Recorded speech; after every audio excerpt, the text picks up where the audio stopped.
Speaker is Byron King. Byron is one of 3 attorneys at the South Carolina Association of Realtors. He operates the Realtor Legal Hotline at 800-868-2284. Byron is staff liaison to the SCR Forms Committee, which drafted the new contract and due diligence addendum in 2011.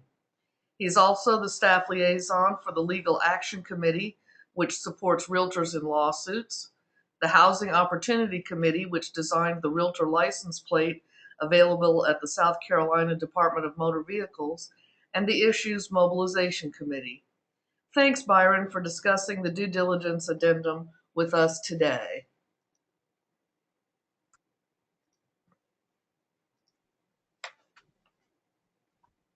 Thanks, Lisa.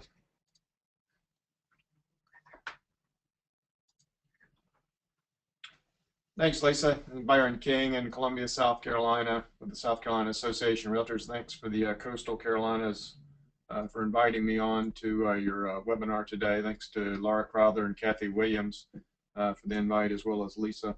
Here's this is our Merry Christmas, everybody. Merry Christmas, Happy Holidays from South Carolina Association of Realtors. There's my name, title, email, and contact number. That's the Christmas tree in our lobby. Our president this year is Randy Harrison from your board, and this is where we operate out of. This is in Columbia. It's 3780 Fernandina Road, South Carolina Association of Realtors. You may see it if you're coming up 26, headed toward Greenville. We're off to the right between, we're north of St. Andrews Road and south of Piney Grove Road on the east side of Interstate 26. So stop by and see us sometime. We have a member's office if you need to use the computer or anything. We do lobbying at the State House, legal hotline, legal issues, and the annual conference, which will be in Myrtle Beach in September. So we're going to go ahead and let me pull up the due diligence presentation here. This is December 12th, 2013. This is our due diligence addendum presentation. It's SCR Form 311. And the next one is kind of why due diligence. Title of the webinar is Due Diligence Good for Everyone. We'll kind of go through why it's a good thing. It was adopted in North Carolina a few years ago, so some of you may have seen it operating there on the border of the Grand Strand and Myrtle Beach. And again, it's SCR Form 311. Our contract is Form 310. It's the due diligence addendum. And kind of why did we invent this? Why did the Forms Committee in 2011 under Beth Ross from Myrtle Beach invent this new form? It solves a lot of issues for us. The #1 call we get here on the legal hotline, there's the legal hotline number down here on the bottom left here. It's got my name, title, South Carolina Association of Realtors,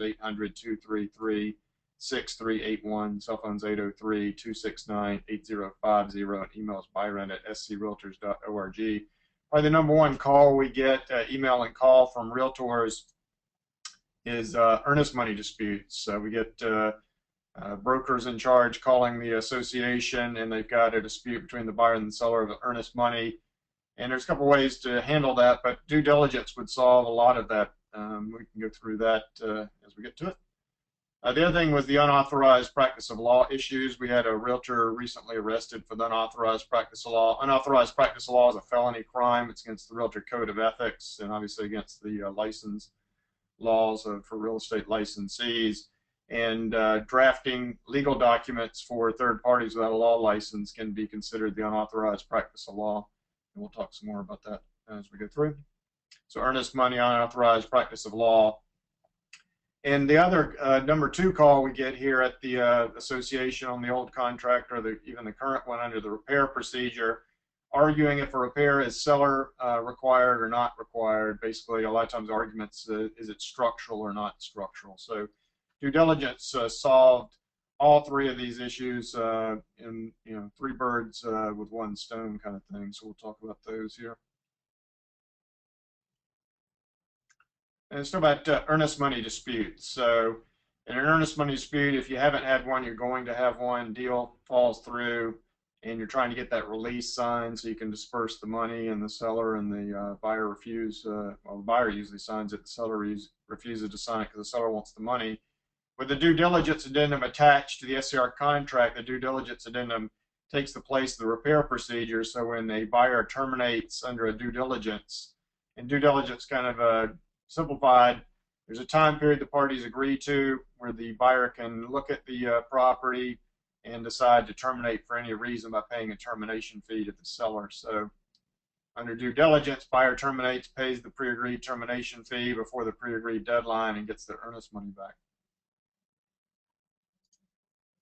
We talked about unauthorized practice of law. We talked about the unauthorized practice of law, drafting legal forms. As we said, it's a felony, an ethics violation, a license law violation, potential lawsuit. There was a 2009 case where the court in South Carolina now will void a contract if there's the unauthorized practice of law. So where we were seeing that, we kept getting reports. You can see this quote here.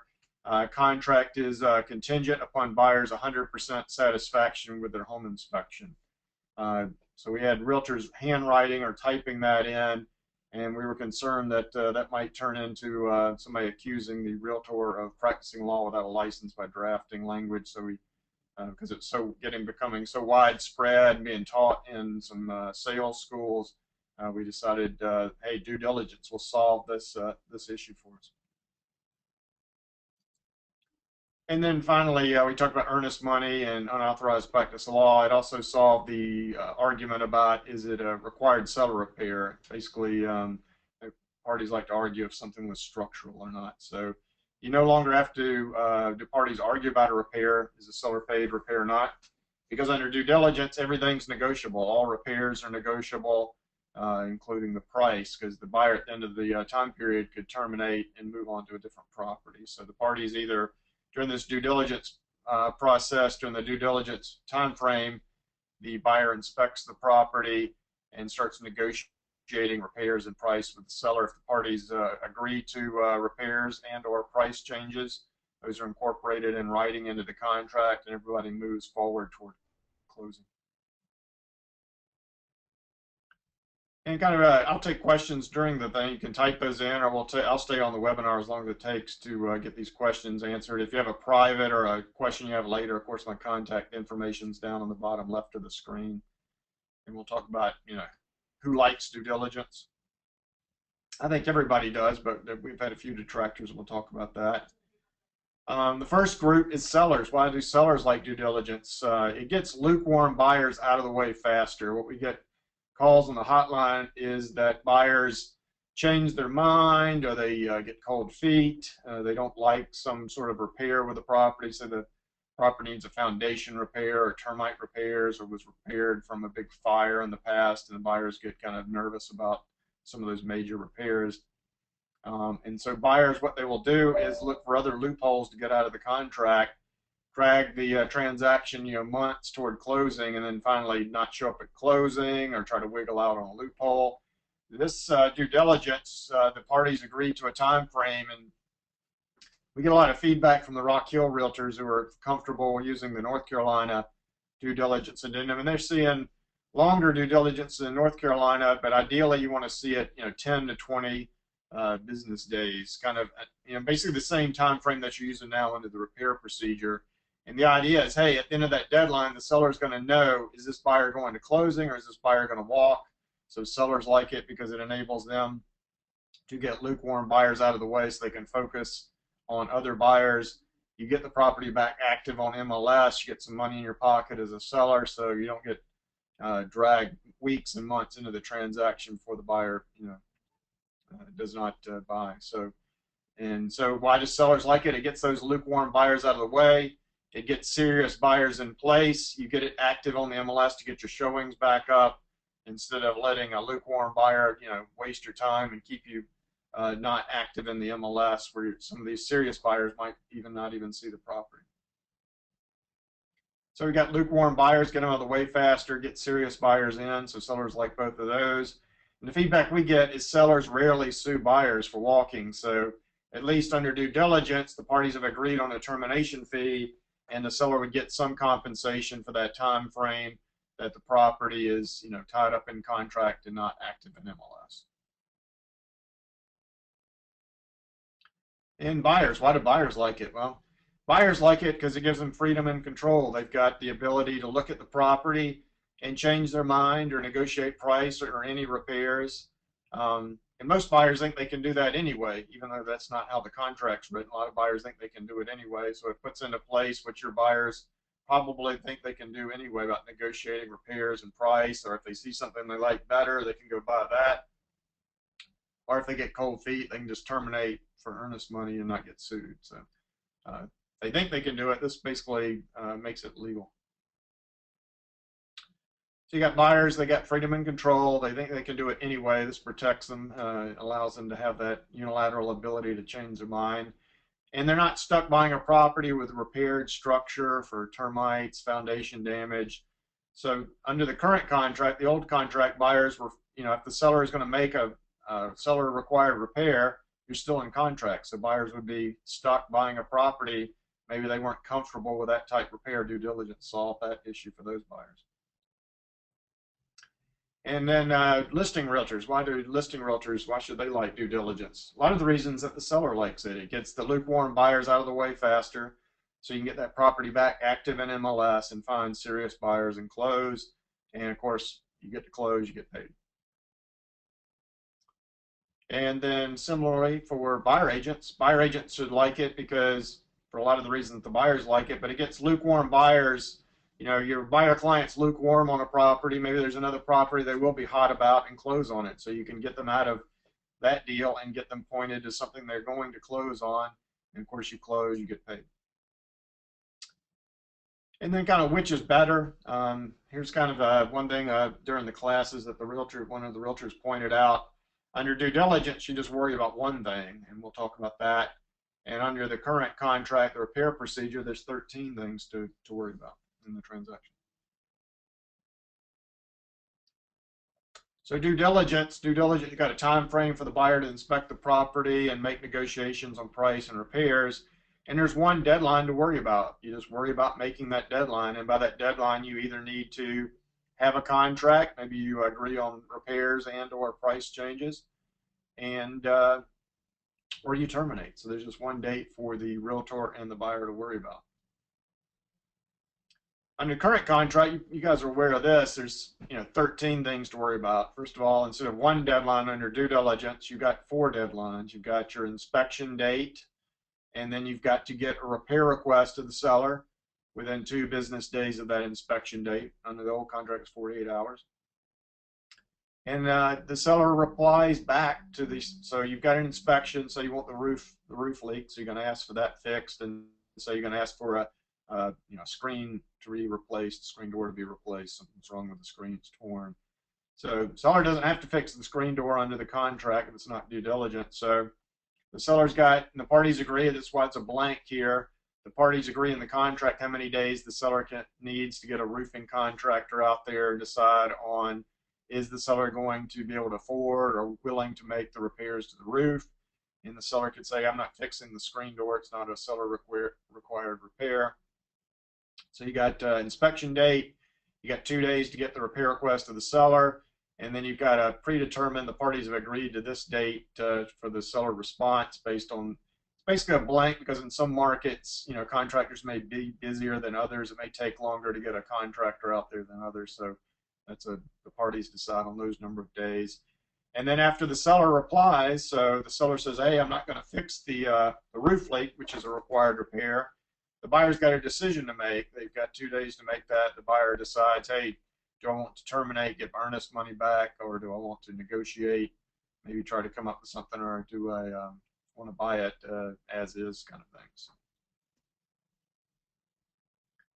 And then under repairs, we've talked about the seller required repair, the seller paid repairs that they're called. There's 9 of them. So these are the issues that people start arguing about. Is it a seller required repair? If a seller makes, say, if any of these items are on the buyer's inspection and then the buyer requests repairs to these, any of these 9 items, if the seller makes the repairs, you're still in contract. So if the seller says no, then to any one of these or all of these or some of these, then the buyer has the right to either buy it anyway or terminate, get the earnest money back. But the most common is they start arguing about, is it structural or not. So we'll talk about that. So you got heating, air conditioning, you've got electrical, plumbing, water, wastewater, roof leaks, environmental concerns, and the structural. So Here's some of the things we've heard when due diligence. Due diligence was created in 2011 by the Forms Committee under Beth Ross, and two of our biggest users are basically Charleston and Myrtle Beach. So Charleston tended to favor due diligence. Some of the opposition in Myrtle Beach, the main opposition to due diligence in a contract came from Myrtle Beach, Coastal Carolina Association of Realtors. These are some of the things we heard during those discussions. They said, hey, I know the sellers rarely sue, but they will bluff a lawsuit, say there's some issue for repair, and the seller says, hey, I'll make the repairs, and the buyer's trying to walk anyway in breach of the contract. The seller could bluff a lawsuit, bluff a lukewarm, some snowbird comes down, looks at a property, puts an offer in, then changes their mind, they get kind of cold feet. The realtors in Coastal Carolina said, hey, a lot of times the seller will bluff the lawsuit, and that will bluff the lukewarm snowbird into closing. The other issue that came up was, hey, under the current, the repair procedure, if say you inspect and you find out there's a structural repair, say you need foundation repair, if the seller refuses to make the repairs under the contract, you can terminate, get your earnest money back. Under due diligence, anytime you terminate, you pay the termination fee. So there was some opposition saying, hey, it's kind of unfair for buyers to have to pay to terminate if the seller refuses to make repairs. And the buyer's really paying for the opportunity and the ability and the freedom to make that decision. But those were the two of the main kind of arguments against putting due diligence in the contract. And that's why under the current contract, you've got a baseline repair procedure in the contract, and due diligence is merely an addendum that will replace that if attached. So you've got options of repair procedure. Due diligence was mainly, as we talked about, Charleston liked due diligence. CCR, a lot of people up there opposed due diligence, and so the compromise was the contract would be a repair procedure contract with a due diligence addendum. And here's kind of the 2011 Forms Committee. This is the committee that drafted the due diligence addendum, or rather the due diligence contract that turned into a due diligence addendum. As we said, Beth Ross of CCAR, Coral and Millette of Charleston was the vice chair, and you can see the names there: Lee Hewitt, Melissa Major, Joe Davis, Candace Pratt from Charleston Remax. She's a realtor and also a newly appointed South Carolina Real Estate Commissioner with LLR. Mary Wilson, Barbara Watts, Betsy Klotz. These are all realtors. Betsy Klotz, Diane Minyard, Colleen Cousins, Sandy Howard, Gwen Gray, David Poole, Steve Ranzer, Mary Ware, and Ruby Wheeler. So these were the Forms Committee. Invite you, if you're interested in serving on the Forms Committee, to volunteer. We'll talk about some of the upcoming projects with the Forms Committee soon. But this is the committee that worked with the Legal Action Committee, allocated some money so we could hire a big law firm from that's kind of statewide, feeling that, hey, Byron King, Nick Romitis, they're too familiar with the old form. We want to get some lawyers with outside perspective. So the 2011 Forms Committee under Beth Ross met with the law firm and designed the contract. And then over the next 2 years, the contract, went through some revisions as there was some discussions about the due diligence being in the contract. And this is kind of the background. We did contracts classes. These are kind of the dates we did contracts classes in CCAR. October 22nd, this 2012. October 26th, we did a webinar here at SCR on the new form. And then we came back to Myrtle Beach on November 29th, 2012. May 2nd, we did the 2013 webinar on the forms. And then June 24th, Diana Brothers did a CE in CCAR for you guys. So we kind of alluded to some of the new stuff that's coming up. November 23rd, we updated the agency forms and also updated the contracts. So that was new, basically admin changes. The Florence PD, Association of Realtors, had asked that the broker liability limitation be removed from the contract. It's in the agency forms that updated in November, so we were able to accomplish both of those, two birds, one stone kind of thing. And some of you may have come up to Columbia for our flood insurance summit. And also to remind you guys, make sure that you go to NAR My Realtor Party and respond to the call to action to your U.S. Congress members. We're trying to fix, NAR is trying to fix flood insurance issues, delay in some of the bigger waters, rate increases, and there's some opposition at the U.S. Congress. So we need you guys to get in touch with your Congress folks. It's pretty easy. It's just a click and send type thing, but it We do need to get the numbers up around the state. Talked about the flood summit here in Columbia with the home builders and insurers. And we've got a new flood insurance disclosure form. We'll talk about that when we get to the forms. And also, you may have heard about the, we'll kind of look at that real quick here so I won't forget. This is the flood insurance disclosure form. It's SCR Form 233. It's on our website. You have zip forms as well. And this was the first in the country. It basically is something that, as you can see, the buyers will sign. It says, hey, flood insurance costs may increase. Buyers need to investigate flood insurance prior to signing the contract. And then you're probably aware that the LLR is doing trust account. Auditors are out there, new brokers first. We've got a new company policy on our website. We've got here article on the inspectors coming in. Diana Brothers train them. Here's the script. Let's say, what's your agency policy? Show me your agency policy in writing. And you can download the SCR company written policy by clicking here. Show me your list of active files, and they go in and audit your trust account.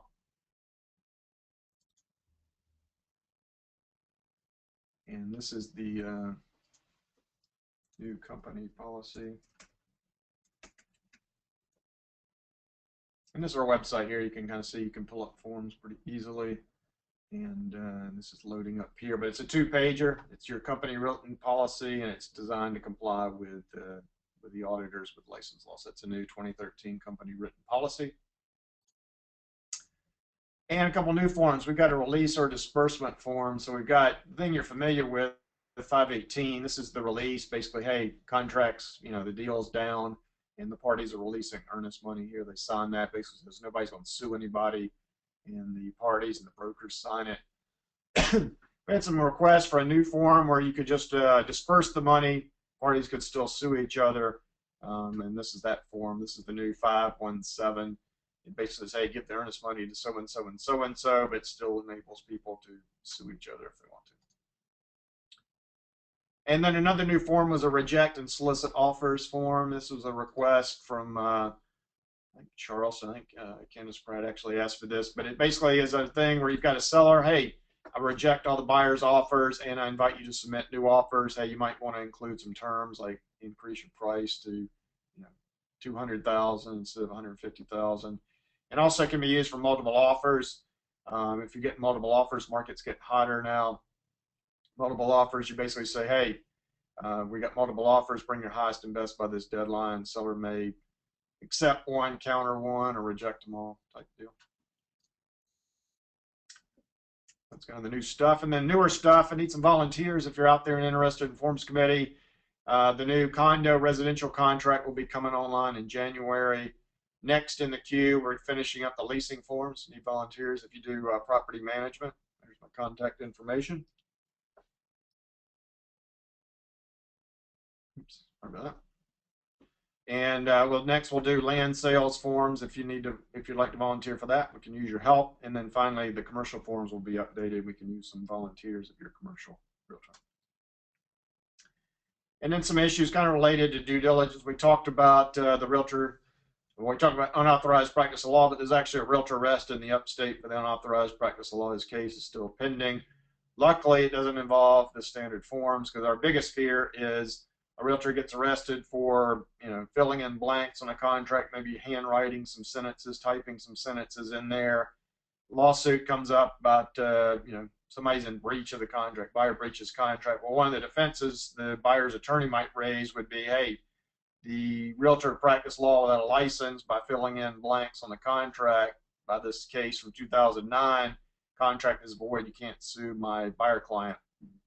If that were to get legs and get up to the Court of Appeals or Supreme Court, and they were to find that realtors filling in blanks on a contract with more than names, dates, information, say they're writing sentences, say they write 100% satisfaction of buyer with home inspection, in the Supreme Court or the Court of Appeals were to call that the unauthorized practice of law, that shuts down. Then all 40,000 licensees and 14,000 realtors in the state can no longer fill out contracts. So you can imagine the problems that would cause. That would mean you would have to hire a lawyer to fill in an offer of a contract. The lawyer's going to charge anywhere from $500 to $2,000 to do that. And that's happened in some states, especially in the Northeast. Adds weeks and thousands of dollars to the transaction. So There's one reason we designed the due diligence addendum was to take away that buyer agent feeling like they were going to hand write in 100% buyer satisfaction home inspection. And it's not far-fetched, because in South Carolina, you guys are aware, lawyers, it's the practice of law, do a real estate closing. That's why you have to go to a lawyer to do a real estate closing. So the contract controls the closing. So it's not a big leap of logic that the court could say, hey, filling out the contract is tantamount to practicing law in South Carolina. We had a couple new statutes, not so much new, but 2009 expanded unauthorized practice of law outside the courtroom. They were going after some internet attorneys or non-licensed folks doing legal stuff, but obviously outside the courtroom are where realtors fill out contracts. So that's an issue. And we talked about there was a case where a woman refinanced, and when they tried to foreclose on her, her defense was, well, bank, you closed this refinance loan on my house without a lawyer. That's unauthorized practice of law. This contract's void, and the court agreed with her attorney. So now you've got a case law that you can void a contract if UPL is involved, and UPL can occur outside the courtroom, which is where you guys operate. And I've got one question. Sig Buster said we're considered Scriveners and had right to fill in the blanks. We do right now, but all it would take would be Court of Appeals or Supreme Court to say no. And we would be looking at having to get a constitutional amendment to override that. So that's why SCR recommends that you just always use standard forms, just fill in the blanks. And like Sig's talking about, being a scrivener means you're filling in blanks, not the long blanks with sentences, but blanks with names, dates, dollar amounts, fridge conveys, something like that, not drafting legal language like contract contingent upon buyer's 100% satisfaction with home inspection. When you go beyond names, dates, dollars, information, personal property, and start writing sentences, your risk for a court to second guess you goes up considerably. So that was one reason due diligence addendum was designed. Got some background. I know you guys are like Rock Hill. You guys work near the border, so oftentimes you're familiar with North Carolina. In North Carolina, the Realtors, NCAR, and the bar, North Carolina Bar, work together. NC Bar and NCR, they have a joint committee that designs contracts. That would be ideal for us. In our state, we've asked repeatedly for the bar to work with us. So the bar has refused to work with us on forms. The bar created their own model real estate forms, but did not create a contract. So might be something to talk about when you're at closings or social events with real estate attorneys. Say, hey, the South Carolina Association of Realtors, CCAR, would love to work with you guys to develop a joint contract with North Carolina to protects everybody. It protects the public, protects the realtors and real estate licensees, and it protects the lawyers as well. All right, a lot of times we get questions, hey, why do I need to use standard forms? Why can't I just do what I want to do? Well, a couple reasons. Here's some of them. Your E&O insurance, a lot of times they will ask, do you use association-approved legal forms? And some of them even offer discounts on E&O insurance. It's a lawsuit defense. If you're using standard forms, you've got a couple issues. Everybody else is using it. You've got training available on it. You've got an SCR legal action fund. SCR Legal Action Committee would most likely support you if you were sued for some sort of issue with the standard forms, because that's the forms we issue and we stand behind them. Some other things, you've got zip forms online. With these standard forms, you got zip forms digital ink. This will save you UPS and FedEx because that's the thing with like the e-signatures. You get 12 free of those. Unlimited signatures. Each of those 12 is a transaction, so it's not 12 signatures, it's 12 deals. So you could have, 20 to 100 signatures in each deal, and it's $4 for each transaction after that. So it's cheaper than UPS, FedEx, and sending paper back and forth for wet ink signatures with clients. You got Zip Vault, which is your cloud storage.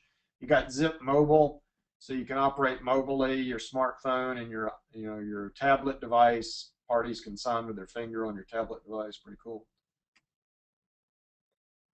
And before we get into the forms, I'm just going to leave this up a little bit. I think a question came up here. I'll look at that in a second. But this is our contact information. You got 3 attorneys here at the South Carolina Association of Realtors. Byron King, that's me talking. That's my contact information. It's our first name at realtors.org, cell phone 803-269-8050. Second lawyer there, that's Nick Termitus. He's your CEO. You guys probably know Nick. That's his cell number. And we got a new hire, Michael Lee, new attorney out of University of South Carolina School of Law. That's his cell phone. And if you forget all of us, you can always just put info@screaltors.org and it will get to us. And question, if our attorney recommends statements and we type it in, do we need to put a disclaimer that the sentence is attorney reviewed?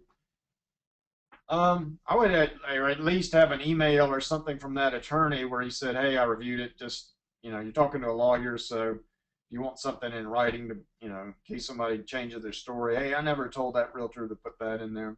So it'd be nice to have something in writing from the attorney. And putting it on the contract, it can't hurt.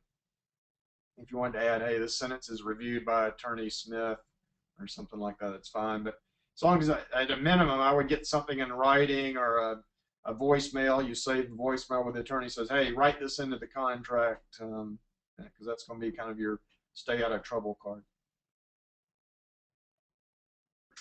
All right, so that's kind of the PowerPoint presentation. Now I was going to actually pull up the due diligence addendum. And here I'm on screaltors.org. You can use zip forms or you can use screaltors.org. It's password protected. You'll need your last name and your NRDS, which is your NAR membership number.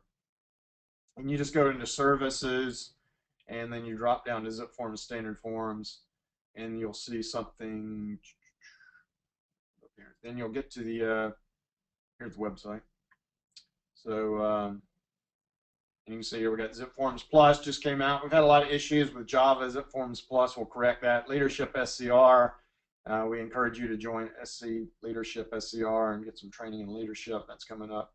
We've got some diversity scholarships for that as well from NAR.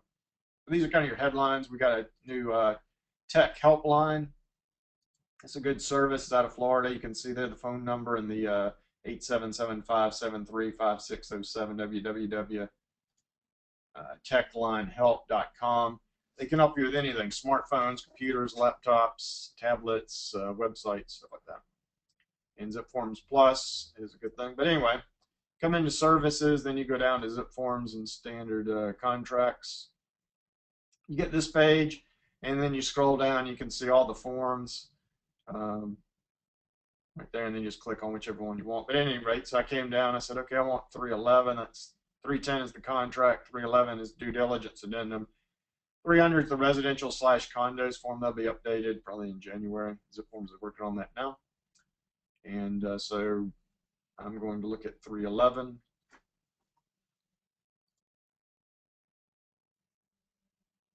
And here's form 311. And due diligence addendum. So what you do is, the idea is that you've got your standard contract, which I'm switching over. This is form 310, the residential agreement to buy and sell. And you guys are all familiar with this, but what happens is you get the earnest money, transaction costs, finance, repair procedure. Number 8. Parties agree upon repair procedure unless a due diligence addendum is agreed upon and attached to the contract. So when you fill out this due diligence addendum, it replaces the section A and the section B, which basically is, as we talked about, you basically inspect, ask for repairs, seller decides if they want to make the repairs, then if they're seller required repairs and the seller says I'll make them, you're still in contract. The seller doesn't, then the buyer could either buy it or terminate.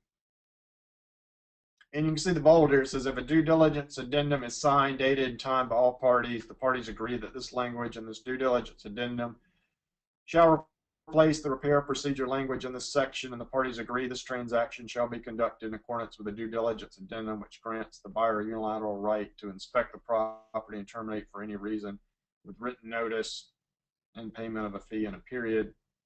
And then you could also come down to section 28, attachments, other contingencies. This basically says there may be attachments to this contract, the most recent changes, amendments, attachments, contingencies, stipulations, addendum, additions, exhibits, and writings agreed to the parties as evidence of the parties' intent and agreement and shall control any contract language. So it basically says the newest stuff controls, because that's probably what the parties intended. And says if any documents are attached as addendum, amendments, attachments, or exhibits part of this agreement, they're further identified described here. You could write in SCR 311. And everybody signs and dates, all that good stuff. So once you get the due diligence addendum and they sign it, you need to educate your buyers and sellers. Say, look, this stuff is here, but just imagine there's a big X. Take your Sharpie, you know, an imaginary Sharpie, and X out 8A and X out 8B. Because we get a lot of hotline calls from realtors saying they mix the two. They're saying, hey, we're doing these inspections by this date, and we're going to, you know, none of this applies anymore if you go to due diligence. So you basically imagine a big eraser erasing 8A and erasing 8B. All right, so once you've educated everybody, and again, when you're talking to your buyer. So I'm a buyer. I come in, I'm looking at properties with you in Myrtle Beach, and we're getting ready to make the offer, and we're trying to decide, hey, repair procedure or due diligence. So some conversations you would want to have with me as the buyer client. Hey, Byron, do you want unilateral right to get out of the contract for maybe a fee, or would you be, you know, or that's due diligence or repair procedure? We inspect the property, we ask some repairs. The seller doesn't have to make all the repairs. There's, you know, these 9 things here in paragraph B: heating, air conditioner, electrical, plumbing, water, wastewater, roof-free leaks, environmental concerns, structurally sound. The seller makes all these, then you still got to close, even if say it's, you know, some sort of major repair, say foundation repair or something like that. And then I say, hey, I'm comfortable if the seller's going to fix the foundation. I'm comfortable buying like that. I might not want to pay to get out of the contract in that scenario. And say, hey, maybe repair procedures for you, Byron. Or if I say, hey, I'm looking around, I want the freedom to be able to change my mind and buy something else. Or I'm not comfortable. Say I had a house in Columbia, had you know, foundation repairs. It was this big nightmare the whole time I owned the property. I never want to buy a house that's had structural repairs. Then you say, hey, Byron, due diligence might be something you're interested in. Let's see here. I'm looking at the questions. Wow, sorry for the delay. It says, do these same issues apply to builder contracts? What if a buyer wants a contingency on close of their home? Can it be written in the builder contract? Yeah, anytime you've got your realtor ethics require you, anytime a client or a party of the transaction requires legal advice, that you recommend they get legal advice. It's part of your ethics. And you can always call the hotline 800-233-6381 and understand, you know, builders a lot of times like to use contracts that are friendly to the builder. So yeah, we do have forms that go with all these forms on this website, all work together. So if you can't really take another contract, you know, from a builder and slap on an SCR form to it, because they may or may not work together. You need to get an attorney to look at that. So a builder contract, if the buyer wants to do anything outside the box on a buyer contract, on a builder contract rather, you know, ethics require you to refer them to their attorney. Call the legal hotline and we'll cover that. But all the SCR contracts are designed to work together. It's gonna, these things all intermesh. But they are not designed to mesh with other contracts because the language might be different. So a builder contract is not the SCR 310 contract, so it may or may not mesh, so you're going to have an attorney look at it. What should the due diligence period be on average, and what is the average termination fee? So kind of the feedback we get is kind of limited. The contract went into effect on our website in June. Zip Form switched over early August.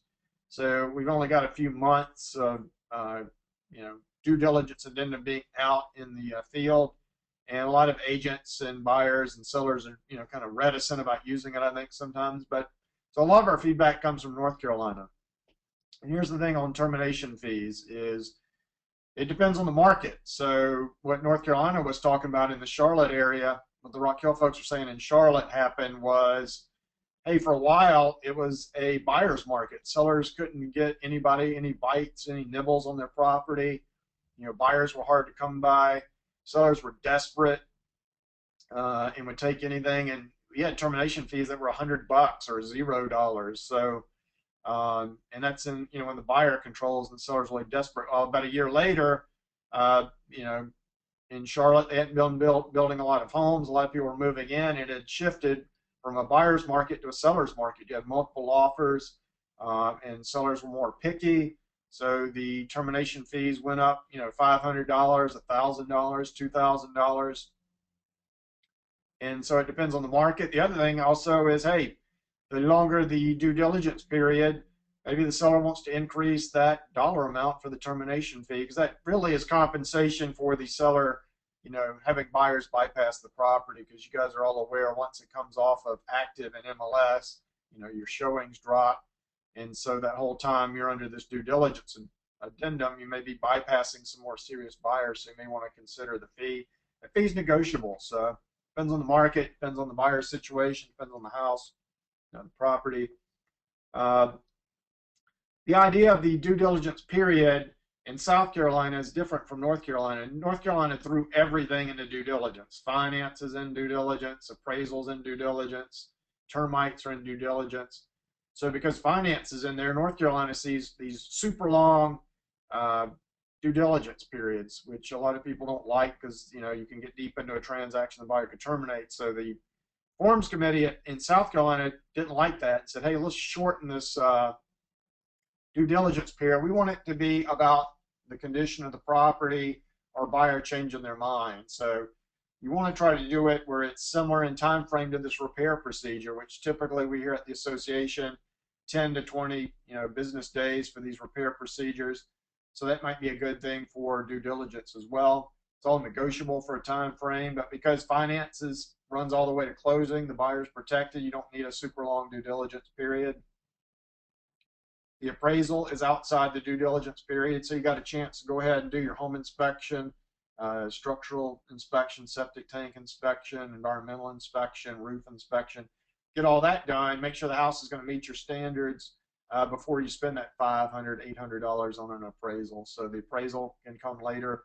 And Clemson kind of did this to us. Clemson regulates the pest control industry. So as you guys are aware, the CL100 shelf life was reduced from 45 days to 30 days. So we didn't want due diligence to have to run to within 30 days of closing to cover the termite letter.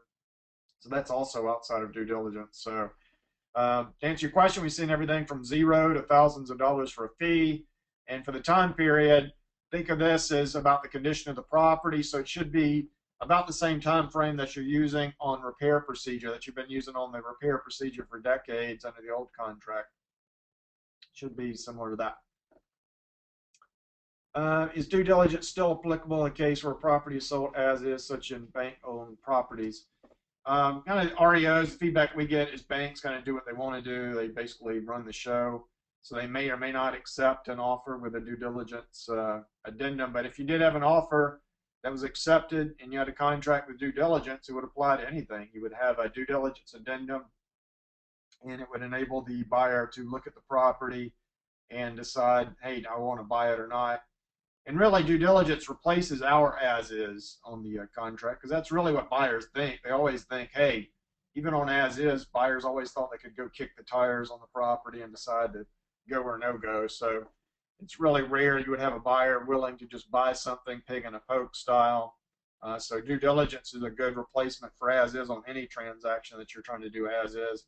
It gives the buyer a chance to go in there and look at the property and then decide if they want it or not want it. So Section 8, basically, this is what you're used to. You've been doing this for decades. If you add due diligence addendum, then this comes out. And then we'll look at due diligence. It's a one-page form, 311. And so we're doing the offer, and you say, hey, Byron, you told me that you're willing to pay a little bit to have the unilateral right to change your mind, buy something else, decide not to buy, argue about any price or repair you want to. And so I think you're probably a good candidate for due diligence. And I go, hey, thanks, buyer agent. That sounds good to me. Let's fill this due diligence addendum out, attach it to the contract, put it in the offer. Pretty simple. Beginning, just put, you got to describe the property. And that zip form is going to fill this from the blanks in the SCR 310. And the critical part is this next sentence. This is the biggest sentence on here. It says, due diligence period ends no later than blank business days after the original effective date, unless the parties agree otherwise to extend the due diligence period. So this sets up your deadline. So this is the one deadline. Remember we talked about, do you want to remember one thing or 13 things? So this is the one thing you got to remember. This deadline, you want to put it on your calendar, your smartphone, your tablet, your computer with alarms saying, hey, do not miss this date.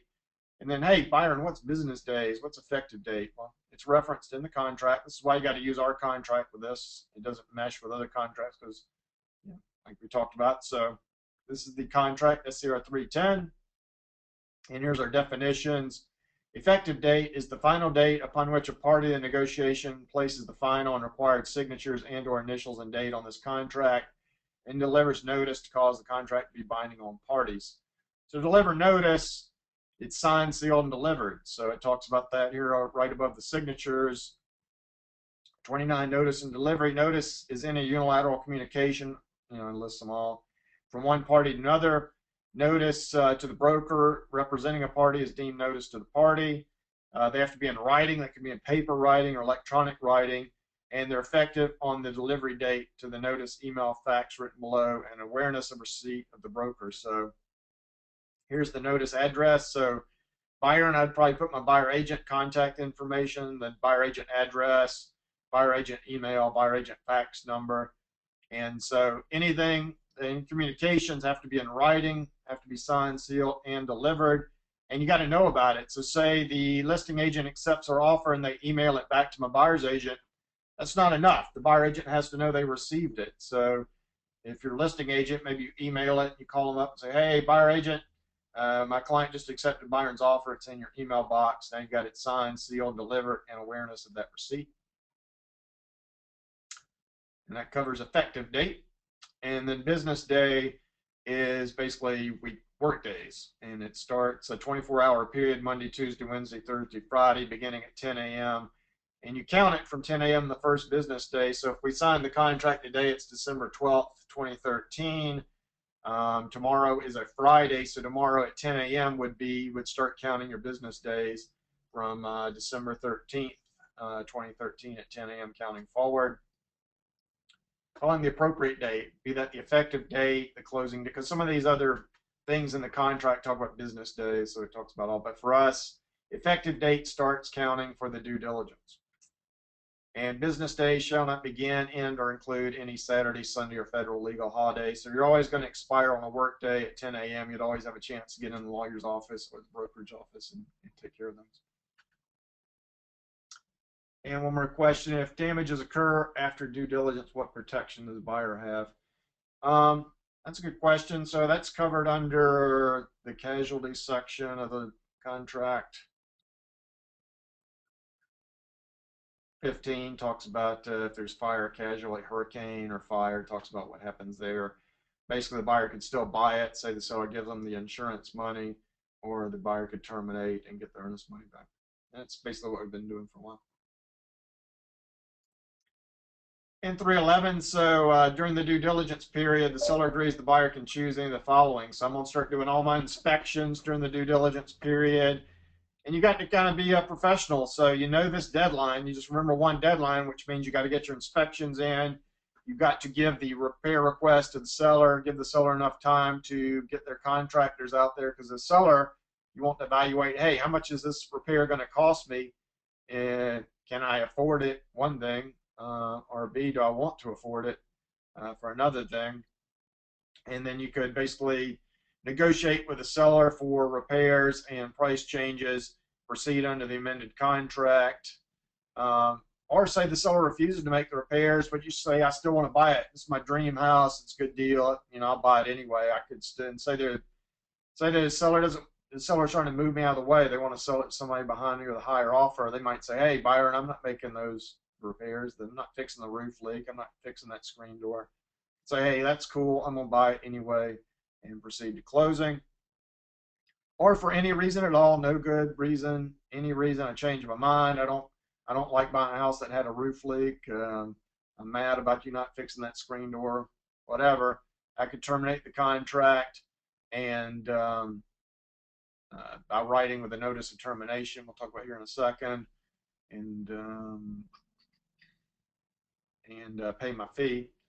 The other thing is, this is where the parties agree on the fee. So it talks about termination. During the due diligence period, the buyer may unilaterally terminate this contract by delivering the seller both notice of termination and a termination fee of $0 to $10,000.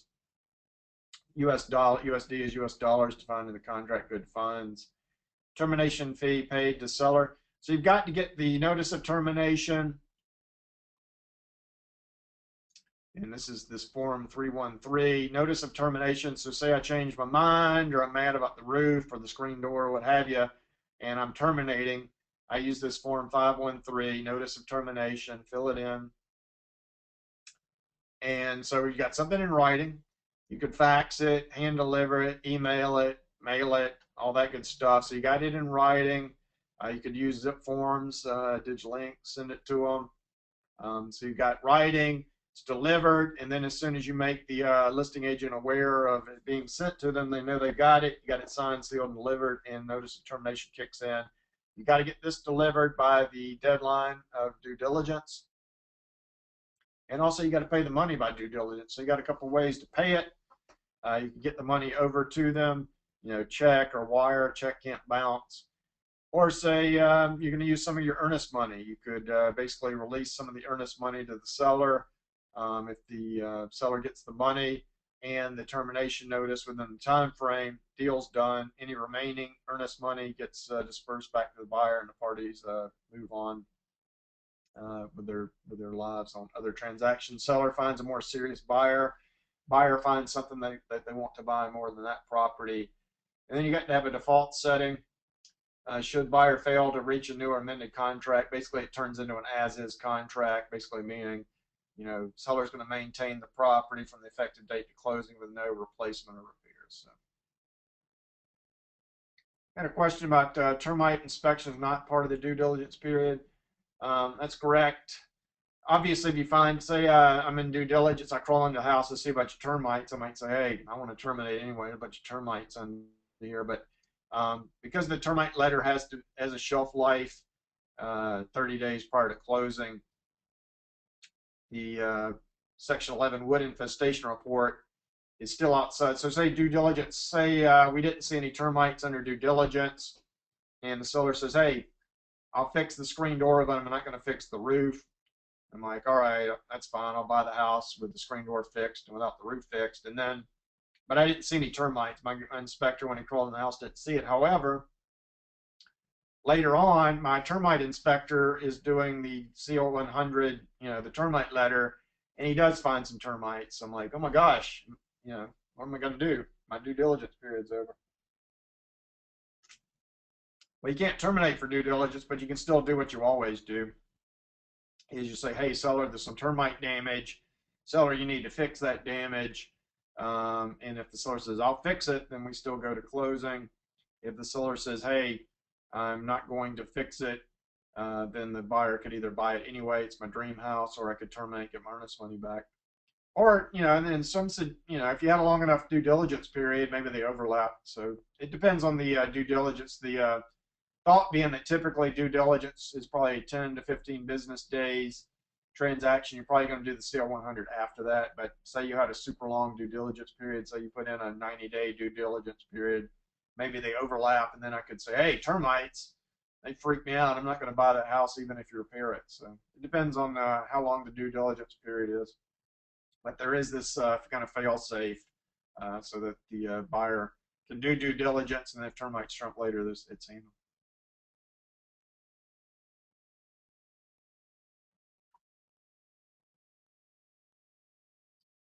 All right, so due diligence, we talked about why it's good. So from a buyer point of view, I'm a buyer and I want the ability to change my mind. I might want to buy something else. I might get cold feet and decide I can't afford to buy a house at the beach right now. Due diligence might be something that I want. And then from the seller saying, hey, don't want to fool with Byron, he's got this due diligence addendum. Well, good thing is that you can negotiate to shorten the time frame, seller. So the seller might say, hey, Byron, your offer had a due diligence of 60 business days. How about we cut that down to 20? Would that be something? And then to get some money in the seller's pocket, hey, seller, Byron said he wants to have 60 days and he's not going to pay anything to terminate. That's kind of crazy. You might want to negotiate that. So maybe we knock the dates down to 20 business days. And hey, Byron, by the way, if you terminate, for that time off the market, It's a hot time. A lot of people are in town, you know, holidays. They might buy the house. I want it active on MLS. You're taking it off active MLS. How about you pay me $1,000 if you change your mind? We negotiate, and I say, hey, make it 15 business days, and I'll pay you $500. How about that? And so I could go, hey, that's cool. We'll do that deal. So it's negotiable. And then from the realtor point of view, we talked about listing brokers. Hey, listing broker says, hey, I get these snowbirds all the time. These lawyers from Columbia come down, want to buy a house. I know it's unlikely my seller's going to sue them, but you know, we might bluff a lawsuit and make them close. Kind of the counter argument is this as well. You know, Byron knows you aren't going to sue him most likely, and so this at least puts some money in the seller's pocket. If he does terminate, you get to squeeze the time period for his decision making down to something you're comfortable with. And if he's not going to buy, you want to know now. You don't want to know, you know, 2 months down the line where Byron tries to find, you know, he's a lawyer trying to find some other loophole in the contract to get out, or he just takes his chances and doesn't buy the house. So you get Byron out of the way, get it back active on MLS, get rid of that lukewarm buyer, that snowbird with cold feet, and find a serious buyer. And for the buyer agent, you represent Byron. Hey, I don't get paid if this thing doesn't close, so I'm not so sure I like due diligence. Well, what you could do is, if Byron's not going to buy this house, hey, I might like something better. So you might be able to get me out of this deal and, you know, steer me to some property I really want, really going to want to close on, and you're more likely to get paid that way as well.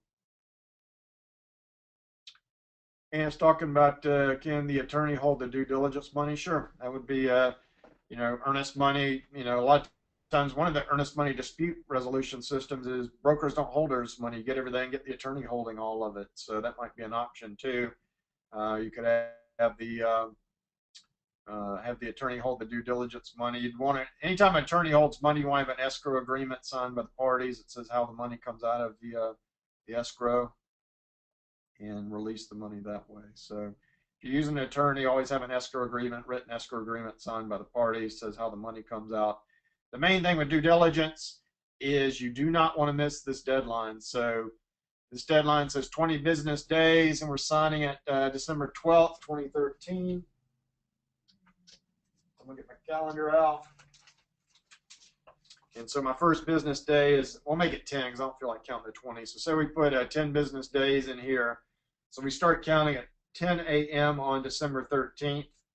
So December 13th, you don't count Saturdays and Sundays. So first business day begins December 13th at 10 a.m., ends December 16th at 10 a.m. So that's 1, 2, 3, 4, 5, 6, 7, 8, 9, 10. So my count, the 10th business day expires at 10 a.m. on December 26th. So that's how you would count those forward. And so you don't want to miss that deadline. And if you're going to make repair requests, you got to give the seller time to get their contractors out there. So say, hey, we inspect, hey, Byron, let's go ahead and get our inspector out there. And say there's a roof leak. He's going to need his roofing contractor to give him a quote.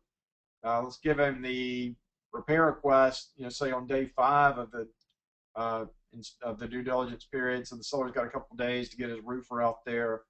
But if you're getting up on that 10th business day, you need to say, hey, seller, we need an answer, or we need to negotiate price or repairs, or we're going to have to terminate and move on. So that's the idea of due diligence, is that the parties negotiate a contract, and once this time period passes, the due diligence rights, you know, sunset, you move forward with the contract. One of the questions was, what happens, let's pull it up here. The way you negotiate the repairs is Form 525, which you're used to. That's the repair request proposal. So this is how you would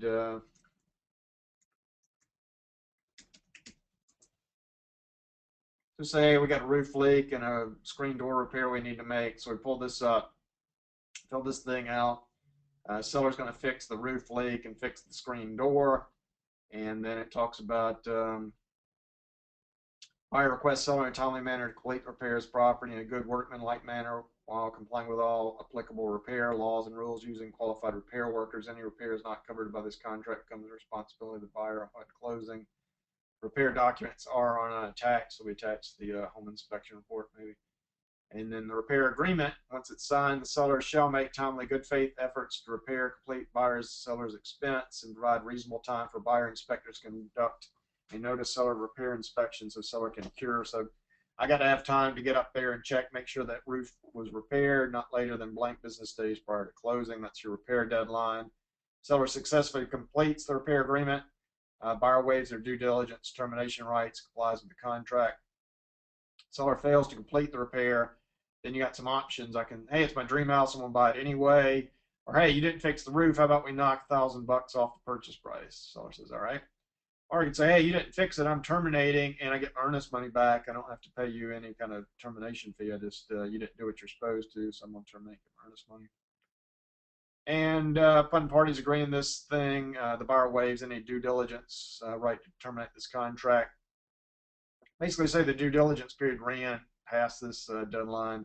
You got to have a way to make sure that due diligence is handled that way, and then making this an offer to the sellers that fill that out in that way. And then the contract we talked about the casualty, but there's also language on page 1 about seller's going to sell the property, and it says that seller agrees to maintain the property and any personal property, conveying in working order, including any landscaping grounds, and any agreed upon repairs or replacements from effective date through closing, subject to normal wear and tear. So seller basically maintains the property and any repairs through. So say you do the repairs and then something happens, the seller's responsible for maintaining that. And then if it's a casualty, a fire or a hurricane, that's when you flip down to this paragraph 15 and talks about what happens then. All right, so we used up all our time. If you need to contact me, here's my contact information. If you think up any questions later, I encourage you to try to use the due diligence addendum. Just kind of a quick poll. If you use due diligence, just type in, I used it, liked it, didn't like it, or email me. I used it and didn't like it, here's why. That's good feedback for the forms committee. And like I said, the condo residential update form will probably come into effect January 2014. So Merry Christmas, Happy Holidays. If there's no more questions, that concludes this webinar. If you think of anything later, here's the contact information for everybody at SCR. So thanks for attending.